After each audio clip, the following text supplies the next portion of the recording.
आप सबको नमस्कार। अ, आज हम थोड़ा सा बात करते हैं एनजीओ कंप्लायंसेस के बारे में। What happens that whenever we hear this word NGO compliances, especially when we hear about FCRA, ATG, 12A, हमारे कान खड़े हो जाते हैं और हम इतना घबरा जाते हैं कि we think that something is going to happen in a very serious way. But I tell you, अगर आप सही हैं, अगर आपके पेपर वर्क सही हैं, if you are doing your operations in a proper way, then you need not to worry. आप फिर क्यों घबरा रहे हो?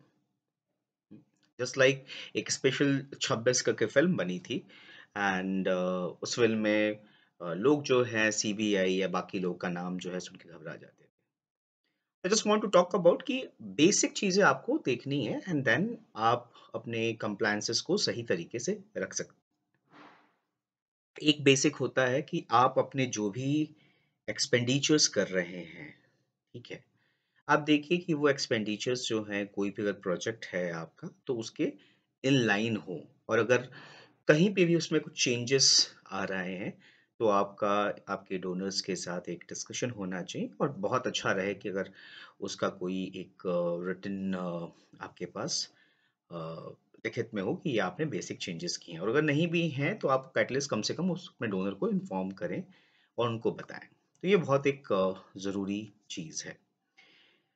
अब आ जाते हैं जो सबसे मेन चीज़ होती है किसी भी एनजीओ के स्ट्रक्चर की। जब हम बात करते हैं तो एनजीओ के स्ट्रक्चर आज के डेट में 3 फॉर्म्स में रजिस्टर हो सकते हैं। उसके अलावा भी कुछ फॉर्म्स हो सकते हैं, स्टेट्स के डिफरेंट हो सकते हैं फॉर्म्स, बट मेनली 3 फॉर्म हम देखते हैं। एक होती है सेक्शन 8 कंपनी में आप अपने ऑर्गेनाइजेशन को रजिस्टर कर सकते हैं। दूसरा है कि ट्रस्ट में अपने ऑर्गेनाइजेशन को आप रजिस्टर कर सकते हैं, नॉट फॉर प्रॉफिट को। और तीसरा है सोसाइटी। सोसाइटी एक होती है जो नेशनल लेवल पे होती है और एक जो होती है स्टेट लेवल पे होती है।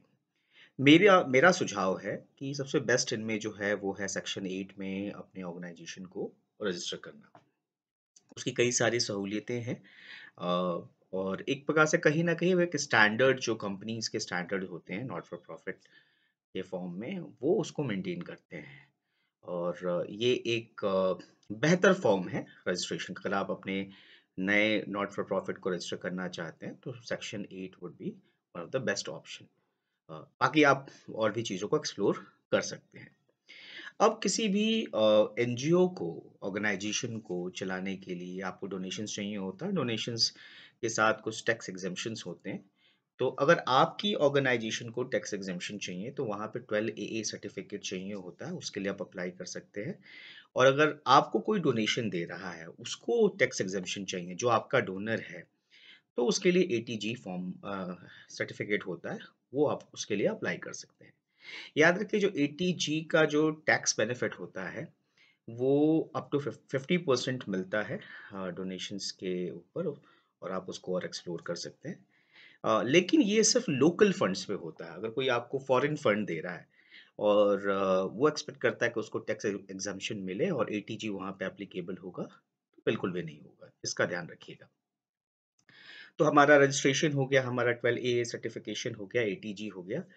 उसके बाद हमारा एक होता है कि अगर आप फॉरेन से फंड लेना चाहते हैं, कोई आप एनजीओ हो और अगर आप फॉरेन से फंड लेना चाहते हो, तो उसके लिए बहुत ज़रूरी है कि आपके पास एफसीआरए जो है लाइसेंस होना चाहिए, और उसके लिए आप मिनिस्ट्री ऑफ होम अफेयर्स में अप्लाई कर सकते हैं। आज के डेट में इसका ऑनलाइन प्रोसेस है और मिनिमम 3 इयर्स का रजिस्ट्रेशन चाहिए आपके पास एफसीआरए को अप्लाई करने के लिए। कुछ और भी ऑब्लिगेशन है, वो एमएचए की वेबसाइट पे आप जाके इजीली देख सकते हैं। देन आ जाता है हमारा आज के डेट में सीएसआर फंड है। तो सीएसआर फंड्स को अवेल करने के लिए एक सीएसआर फॉर्म, एक सीएसआर सर्टिफिकेशन चाहिए होता है। वो आप मिनिस्ट्री ऑफ कॉर्पोरेट अफेयर्स की वेबसाइट पे जाके उसकी और भी जानकारी ले सकते हैं। तो वो अगर आ जाता है तो कोई भी कॉर्पोरेट जो है, जो कि सीएसआर के अंतर्गत आता है, वो आपको डोनेशंस दे सकते हैं। तो ये मेनली 5 चीज़ें आप अगर आपके पास हैं तो एक आप एनजीओ का अच्छा ऑपरेशन कर सकते हैं। तो क्या-क्या है हमारे पास? ये पहले रजिस्ट्रेशन होना चाहिए, 12AA, ATG, FCRA and CSR का अगर आपके पास रजिस्ट्रेशन है तो। इसके अलावा कुछ और चीज़ें आप कर सकते हैं कि गाइड स्टार इंडिया एक है, तो उससे आप अपनी ऑर्गेनाइजेशन को वैलिडेट करा सकते हैं। आपका ऑडिट होना चाहिए और बेहतर हो कि अगर आप अपना ऑडिट 30 सितंबर से पहले कराएं। बट हालांकि मेरा ये मानना है कि 30 सितंबर नहीं, बल्कि अगर आप 30 जून तक अपना ऑडिट कर लेते हैं तो उससे बेहतर कुछ नहीं होगा। जितना जल्दी आप अपना ऑडिट करते हैं, ये दिखाता है कि आपकी ऑर्गेनाइजेशन में सिस्टम है और आप अपनी चीज़ों को टाइम पे करते हैं। अगर आप 30 सितंबर, 29 सितंबर या लास्ट डेट पे अपना ऑडिट कंप्लीट करते हैं, तो ये दिखाता है कहीं ना कहीं आपके ऑर्गेनाइजेशन में सिस्टम्स की कमी है। फिर जो है आप बहुत ज़रूरी कहते हैं कि अच्छा एक ऑडिटर रखिए, वो ऑडिटर जो थोड़ा प्रॉम्प्ट हो और जो चीज़ों को समझता हो, जानकारी रखता हो। मेरा सुझाव है किसी भी ऐसे ऑडिटर को रखिए जिसने पहले एनजीओज के साथ काम किया है, जिसने बिजनेस फर्म्स के साथ काम किया है। पॉसिबली वो थोड़ा चैलेंजिंग हो जाता है, एनजीओ के कंप्लायंसेस और बिजनेस फर्म के कंप्लायंसेस में काफ़ी अंतर होता है। तो ऐसे एनजीओ, ऐसे ऑडिटर के साथ काम करिए जो आप जिसने पहले किसी एनजीओ के साथ काम किया होता है। फिर एक और चीज़ होती है, नीति आयोग का एक प्लेटफॉर्म है। तो आप अपने एनजीओ को नीति आयोग के प्लेटफॉर्म, दर्पण कहते हैं उसे, दर्पण पे भी आप उसको रजिस्टर कर सकते हैं। इसके अलावा कई सारे और वैलिडेटिंग एजेंसीज हैं, जैसे चैरिटीज एड फाउंडेशन है, वो वैलिडेशन करती हैं। तो आप उनसे भी अपने ऑर्गेनाइजेशन का वैलिडेशन करा सकते हैं। इन सब के अलावा बहुत ज़रूरी है कि आपके ऑर्गेनाइजेशन में ऐसे लोग हों जो प्रोग्राम और फाइनेंस दोनों को समझते हों। हम अक्सर करते हैं कि एक फाइनेंस के बंदे को रख देते हैं, पूरा फाइनेंस ही समझता रहे, हाँ। प्रोग्राम के बंदे को रख देते हैं, उसे प्रोग्राम समझता रहे। मेरा सुझाव है कि एक बेसिक अंडरस्टैंडिंग होना बहुत ज़रूरी है। अगर प्रोग्राम का बंदा फाइनेंस को नहीं समझेगा तो वो सही तरीके से एक्सपेंडिचर्स नहीं कर पाएगा। अगर फाइनेंस का बंदा प्रोग्राम को नहीं समझेगा तो सही तरीके से बुकिंग नहीं कर पाएगा। तो अगर आप इन सब चीज़ों का ध्यान रखते हैं तो मुझे लगता है कि you will meet all the compliances and you will not face any kind of challenges. So vital is, as I said, is first the registration. Look into what kind of registration you are going in. Then look into that you have a 12 AA certification, ATG certification.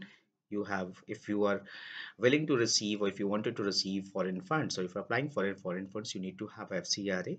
And then if you want to get CSR funds, you need to also have a CSR certification to receive CSR funds, which you can get from Ministry of Corporate Affairs. Apart from that, you need to have a good auditor who must have worked with, this is a suggestion, must have worked with some NGOs. You need to have your audits on time, possibly in June if you can plan your audit. That shows a good uh, sign of your things happening, financial things and programmatic things happening on a time. You need, if you want, you can register, means validate your organization through Guide Star or Charities Aid Foundation or such kind of organization. This will give a third party validation. Uh, so these are the things, and most important is that you need to have a team which understand program as well as finances. This will help your operations to go in a much easier way. Thanks.